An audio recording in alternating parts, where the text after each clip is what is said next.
حضرت ابراہیم علیہ کو جب آگ میں نمرود نے اور نمرودیوں نے ڈلوایا تھا تو وہ سمجھ رہے تھے کہ آگ جل رہی ہے، جلا کر کے خاک کر دیا ہوگا. وہ سمجھ رہے تھے کہ ابراہیم کا کوئی بالوں پر بچا نہیں ہوگا، لیکن اللہ تبارک و تعالی نے 40-50 دن تک آگ میں رہے حضرت ابراہیم خلیل اللہ. لوگ یہ سمجھ رہے تھے کہ آگ کی لپٹیں اتنی زیادہ اونچی ہیں کہ آسمان سے باتیں کر رہی ہیں. ایسا لگتا تھا کہ جب اوپر دیکھا جاتا تھا تو آگ کی لپٹوں کا پتہ نہیں چلتا تھا کتنی اوپر تک ہیں. لوگ سمجھ رہے تھے کہ جلا کر کے خاک کر دیا ہوگا، مٹی بن گئے ہوں گے، راکھ بن گئے ہوں گے. لیکن واہ رے حضرت ابراہیم، تمہاری عظمتوں کو سلام، تمہاری رفعتوں کو سلام، تمہاری بلندیوں کو سلام.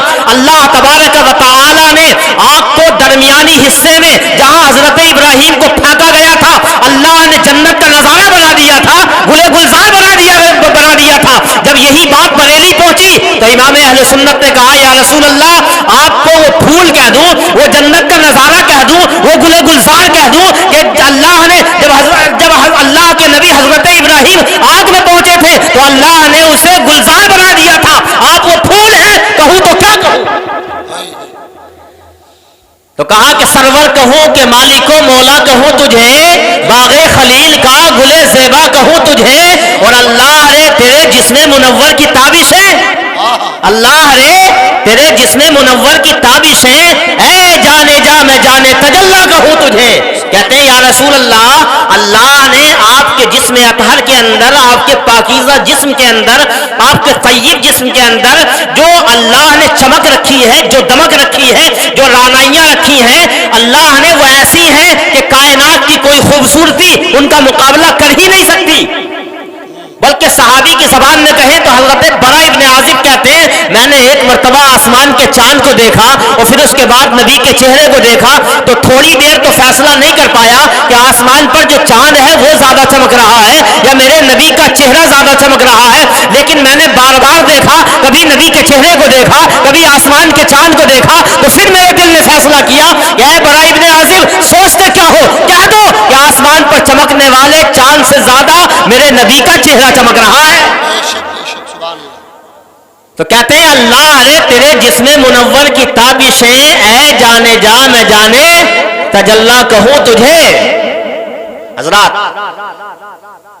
یہ آج کا پروگرام، آج کی یہ میلاد شریف ایصال ثواب یہ موت کے حوالے سے ہے. بڑا پیارا بچہ تھا، وہ بڑا لاڈلا تھا، بڑا حسین تھا، بڑا خوبصورت تھا.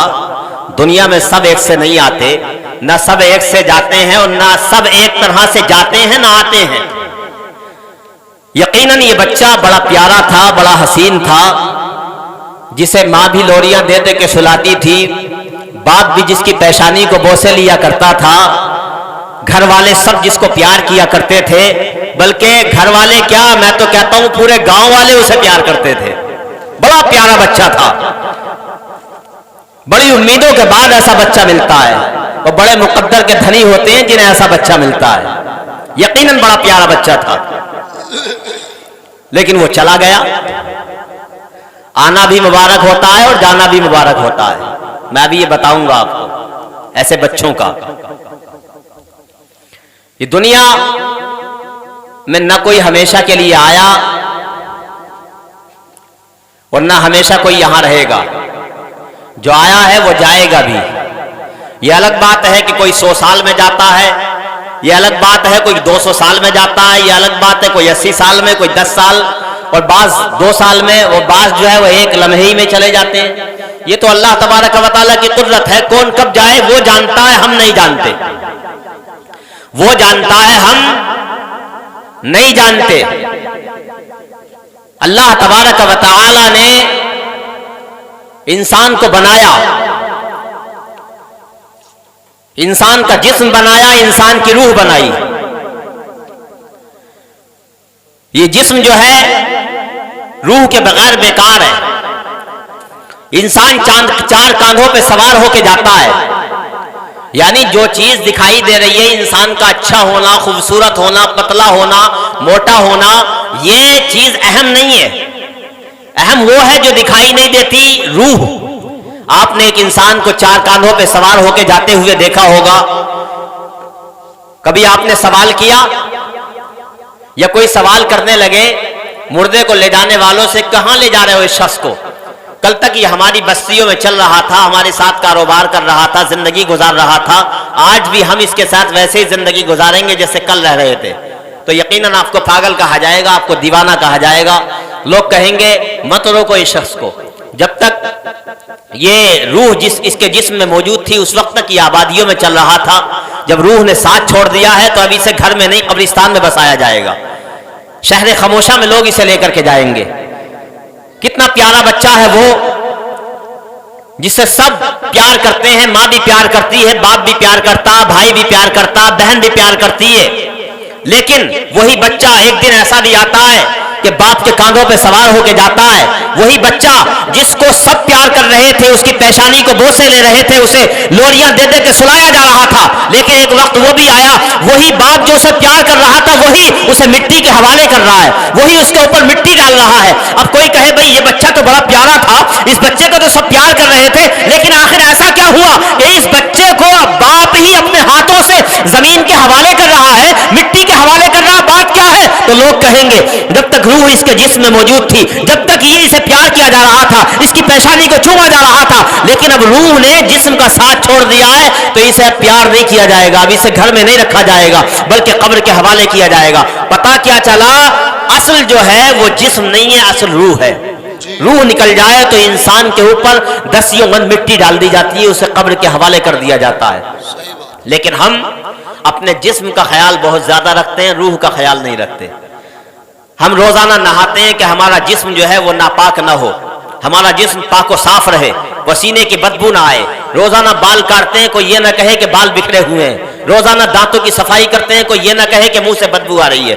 میرے عزیز، جیسے انسان کا جسم ناپاک ہو سکتا ہے، گندا ہو سکتا ہے، اس سے بدبو آ سکتی ہے، ایسے ہی اللہ تبارک و تعالی نے جو روح بنائی ہے نا انسان کی، یہ روح بھی کبھی گندی ہوتی ہے، اس روح سے بھی بدبو آ سکتی ہے۔ اور اس سے یہ گندی کب ہوگی؟ جب انسان سچ کی بجائے جھوٹ بولے گا، جب انسان جو ہے وہ نمازوں کے لیے مسجد میں جانے کے بجائے جوئے کے اڈوں پہ جائے گا، جب انسان بیٹھکوں پہ بیٹھا اذانوں کے وقت نظر آئے گا، نماز کے وقت نظر آئے گا، اور جو ہے وہ نمازوں کو چھوڑتا نظر آئے گا، دوسروں کے ساتھ ظلم کرتا نظر آئے گا، تو یہی روح انسان کی گندی ہو جائے گی۔ اس سے جب انسان کا جسم گندا ہوتا ہے تو انسان دور بھاگا کرتے ہیں، لیکن جب روح گندی ہوتی ہے تو آپ یہ جانیں کہ اللہ نے جو فرشتے انسان کے ساتھ لگائے ہیں وہ فرشتے انسان سے دور ہو جاتے ہیں۔ تو حضرات بتانا یہ چاہتا ہوں کہ روح کا خیال ہمیں جسم سے زیادہ رکھنا چاہیے۔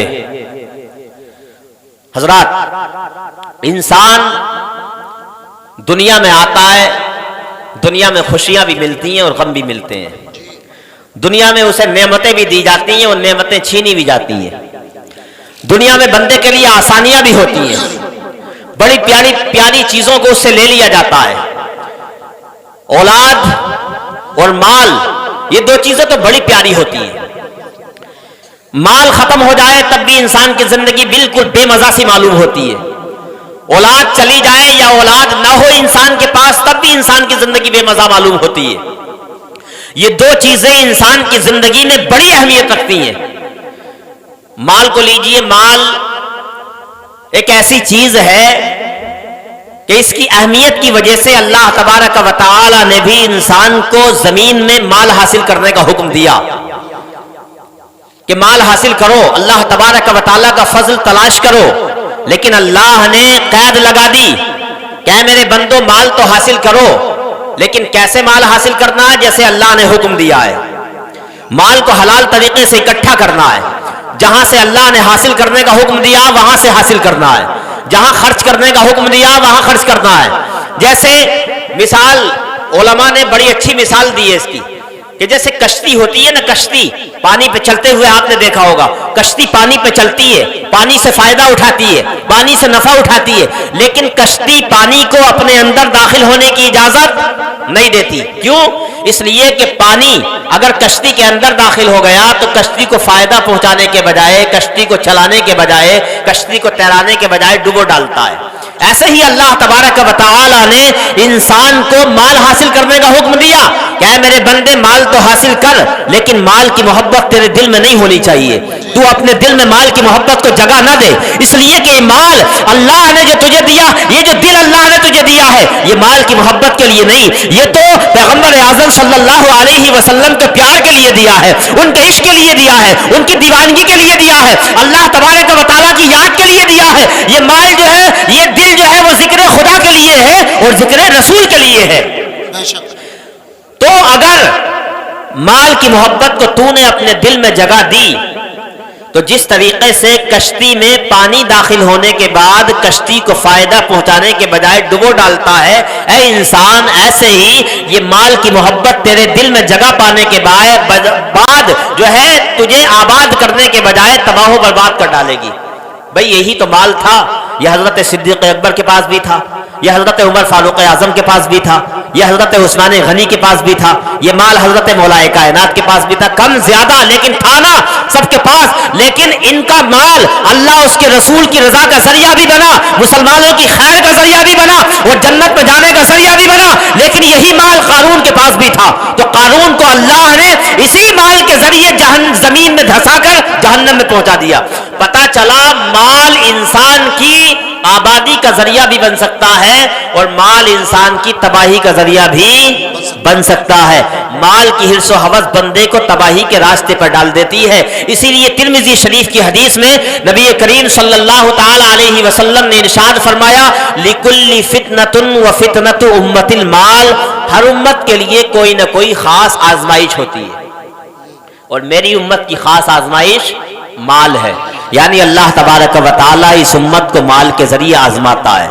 کبھی تو انسان کو بہت زیادہ مال دے گا، بڑی بڑی بلڈنگیں تعمیر ہو جائیں گی، عیش و آرام کی گاڑیاں اس کے پاس آ جائیں گی، مکانات اسے مل جائیں گے، زمینیں مل جائیں گی، سب کچھ مل جائے گا، لیکن کبھی کبھی اللہ تعالیٰ مال چھین لیتا ہے، خزانے ختم ہو جاتے ہیں، بیماری لگتی ہے، بیماری میں سارا کا سارا مال ختم ہو جاتا ہے، تب بھی اللہ تعالیٰ آزماتا ہے، دیکھوں جب مال تھا تب تو میرا شکریہ ادا کر رہا تھا، اب مال نہیں ہے تو دیکھوں مجھے برا بھلا تو نہیں کہے گا، بے صبری کا مظاہرہ تو نہیں کرے گا۔ یعنی پتہ یہ چلا کہ اللہ تعالیٰ مال دے کر بھی آزماتا ہے اور مال لے کر بھی آزماتا ہے۔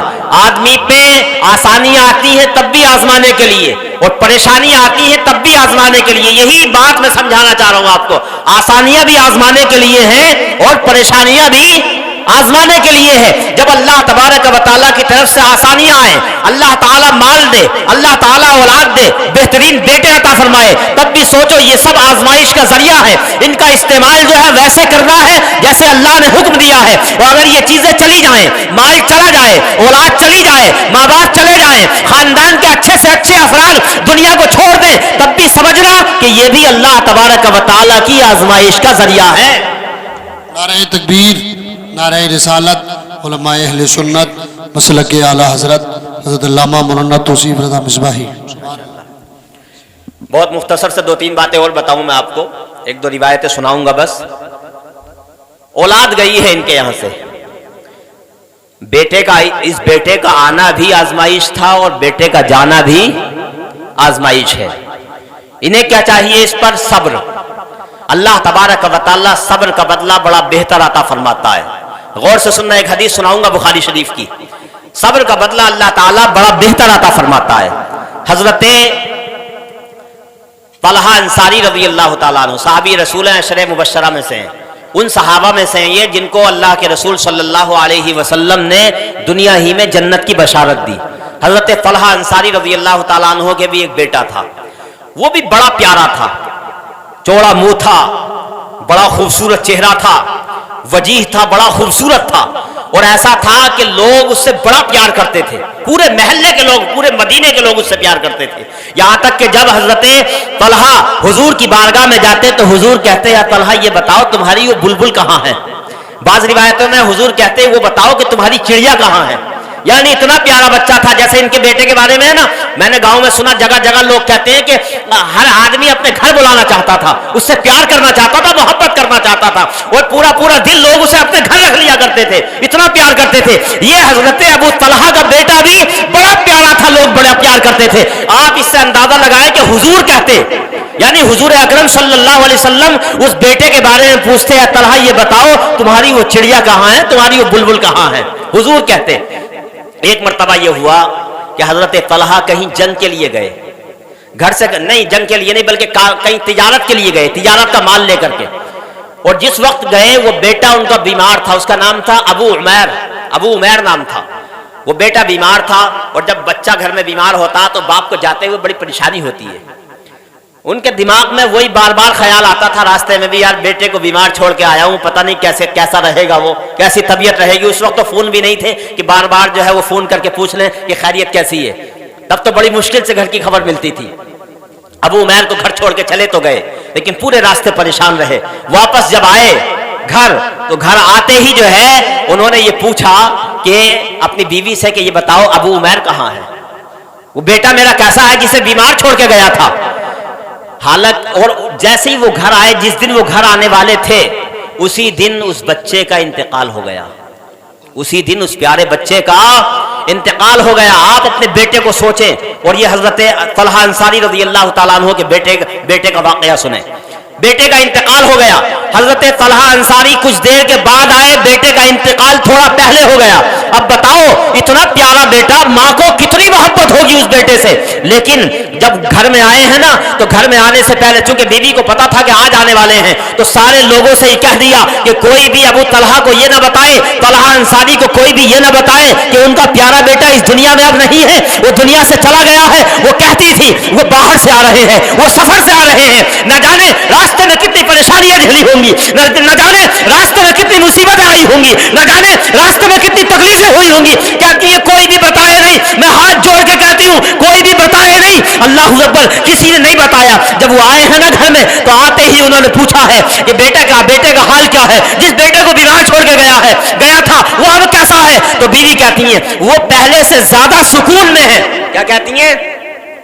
ان کا مطلب یہ تھا کہنے کا کہ چونکہ جب آدمی دنیا میں ہوتا ہے اچھا انسان, تو اسے کچھ نہ کچھ پریشانیاں بھی ہوتی ہیں, لیکن اچھا انسان جب دنیا سے چلا جاتا ہے تو پھر اسے کوئی پریشانی نہیں ہوتی, آسانیاں ہوتی ہیں اللہ کی طرف سے. تو کہنا یہ چاہتی تھی کہ اب وہ پہلے سے زیادہ سکون میں ہے. لیکن جملہ اور لفظ ایسا بولا ہے کہ حضرت ابو طلحہ انصاری کو پتہ بھی نہ چلے اور جھوٹ بھی نہ ہو. کہتی ہے وہ پہلے سے زیادہ سکون میں ہے. پیر دھلواتی ہیں, ابو طلحہ انصاری کے پیروں پہ پانی ڈالتی ہیں چونکہ باہر سے تھکے ہوئے آئے تھے, اور ان کے لیے کھانا بناتی ہیں. کہتی ہیں ابھی بیٹے کے پاس مت جاؤ, وہ بڑی دیر میں سویا ہے, وہ سکون سے لیٹا ہوا ہے اس وقت, اس کے پاس مت جاؤ, پہلے کھانا کھا لو. کھانا کھلاتی ہیں. شام کا وقت ہے, عصر کے بعد غالباً وہ آئے ہیں. کھانا کھلاتی ہیں, اور کھانا کھلانے کے بعد, اور حدیث میں آتا کہ رات کو پہلے سے زیادہ سنگار کرتی ہیں, یعنی بالکل احساس نہیں ہونے دیتی.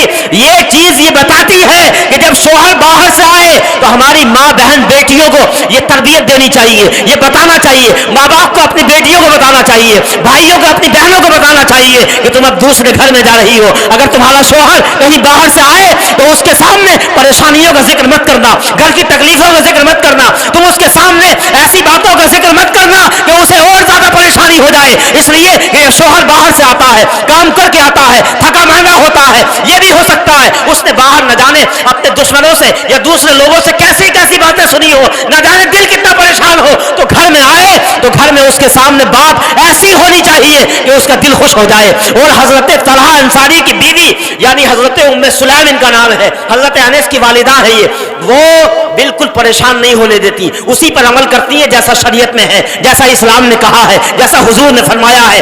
کہتی ہیں وہ بڑا سکون میں ہے, کھانا کھلاتی ہیں, رات کو بناؤ سنگار کرتی ہیں, ملاقات بھی شوہر اور بیوی کی رات میں ملاقات بھی ہوتی ہے. اللہ اکبر, صبح کو غسل کرتے ہیں, اور جب دونوں غسل کرتے ہیں نا, حضرت طلحہ انصاری کی بیوی دیکھتی ہیں کہ اب غسل کر لیا ہے، بالکل ذہن تازہ ہے، دماغ تازہ ہے، اب کوئی پریشانی نہیں ہے، میں نے بھی غسل کر لیا ہے، انہوں نے بھی غسل کر لیا ہے، بالکل تازہ دم ہے، تب حضرت طلحہ انصاری کی بیوی، دو روایتیں ہیں، ایک روایت کے مطابق حضرت طلحہ انصاری کی بیوی اپنے شوہر سے کہتی ہے، غور سے سنو ذرا، میری طرف توجہ کرو، آخری بات ہے اور نتیجے کی بات ہے، ادھر سنیں آپ۔ حضرت طلحہ انصاری کی بیوی کہتی ہیں، اے میرے شوہر یہ بتاؤ، اگر تمہیں کوئی آدمی کوئی چیز ادھار دے، کیا کوئی آدمی تمہیں کوئی چیز ادھار دے یا کوئی امانت کے طور پہ کوئی چیز دے، تو یہ بتاؤ اگر وہ مانگنے کے لیے آ جائے یا اسے وہ لے لے تو وہ غلط کرتا ہے یا صحیح کرتا ہے؟ حضرت طلحہ انصاری کہتے ہیں کہ وہ صحیح کرتا ہے۔ کیا آپ کے لیے اسے روکنا جائز ہوگا، صحیح ہوگا؟ تو حضرت طلحہ کہتے ہیں نہیں، صحیح تو نہیں ہوگا۔ تب وہ کہتی ہیں کہ تمہارا جو بیٹا تھا نا بڑا پیارا تھا، جسے آپ بڑا پیار کرتے تھے، وہ امانت تو اللہ کی تھی نا، وہ دیا تو اللہ نے تھا نا، اس نے لے لیا ہے، اس بچے کا انتقال ہو گیا ہے۔ اللہ اکبر۔ حضرت طلحہ انصاری رضی اللہ تعالیٰ عنہ کو تکلیف تو بڑی ہوئی، بے صبر، بڑی تکلیف ہوئی، دل میں ایک جھٹکا تو بہت بڑا لگا، لیکن صبر کر لیا۔ آقا کریم صلی اللہ تعالیٰ علیہ وسلم کی بارگاہ میں صبح کو گئے، سارا واقعہ بیان کیا، حضور اکرم صلی اللہ تعالیٰ علیہ وسلم نے ان کے لیے دعا کی کہ اللہ تبارک و تعالیٰ تمہاری اس رات میں تمہارے لیے برکت عطا فرمائے۔ اللہ اکبر۔ حضرت طلحہ انصاری کی بیوی نے صبر کیا تھا، اور صبر کا بدلہ بہت بہتر ہوتا ہے۔ اللہ جو صبر کا بدلہ عطا فرماتا ہے نا، اس کا ہم تم تو اندازہ بھی نہیں کر سکتے۔ اللہ نے صبر کا بدلہ ایسا عطا فرمایا کہ حضرت ایک محدث علامہ محدث مدینی، غالباً ایسی کچھ نام ہے ان کا، محدث مدینی، وہ ذکر کرتے ہیں کہ حضرت طلحہ انصاری کو اللہ نے اسی بیوی کے صبر کی وجہ سے 9 بیٹے عطا فرمائے۔ کتنے؟ 9 بیٹے عطا فرمائے۔ پہلے بیٹے کا نام تھا عبداللہ، جو حضور نے نام رکھا تھا۔ 9 بیٹے عطا فرمائے، اور صبر کی وجہ سے دیکھو صبر کا بدلہ کتنا خوبصورت ملا ہے۔ 9 بیٹے عطا فرمائے، اور 9 کے 9 بیٹے حافظ قرآن ہوئے اور عالم قرآن ہوئے، سب کے سب۔ حافظ قرآن ہونا آج تو ہم سمجھ لیتے ہیں کہ بہت چھوٹی سی چیز ہے، لیکن چھوٹی بات نہیں ہے، آخری بات بیان کر رہا ہوں، یہ چھوٹی چیز نہیں ہے۔ حضور کے دور میں حافظ قرآن ہونا اتنی اہمیت کا حامل تھا۔ آج تو اگر کوئی IAS بن جائے، IPS بن جائے تو سب سے زیادہ اہمیت اسی کی ہوتی ہے، لیکن حضور کے دور میں اگر کوئی حافظ قرآن